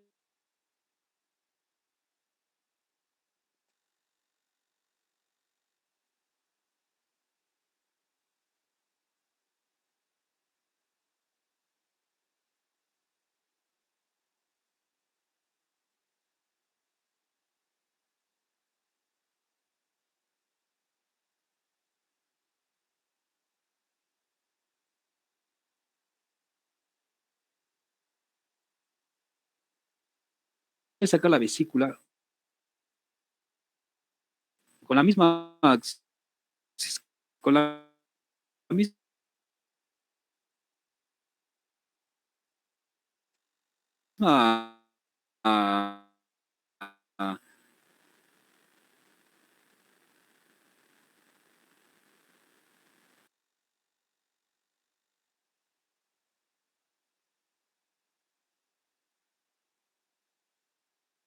posición.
A ver, se salió del Meet, chicos. A ver, si alguien tiene alguna duda, comentarios, ya por favor, para acabar. Sí, Lisette, dime.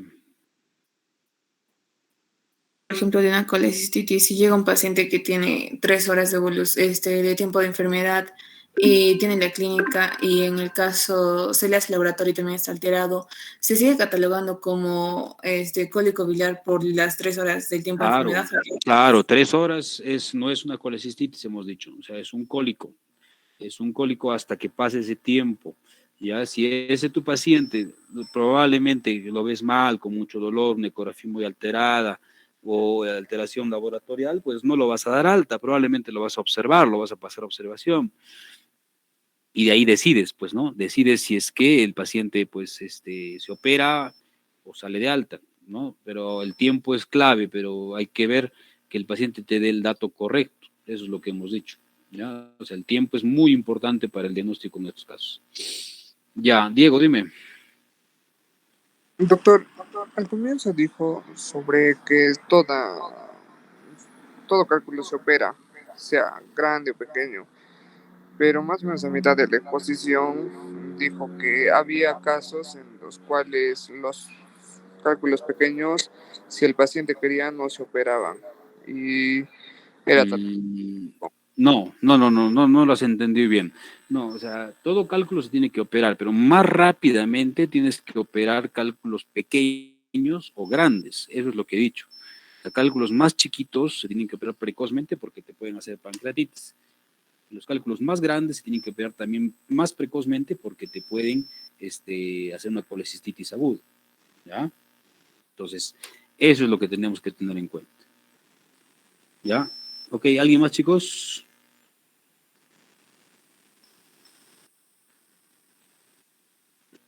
Ya. Muy bien, si no hay más, estamos terminando la clase ahora. Ya nos faltan las dos siguientes y estaríamos completando. Listo, cualquier cosa lo vamos coordinando, chicos. Cuídense.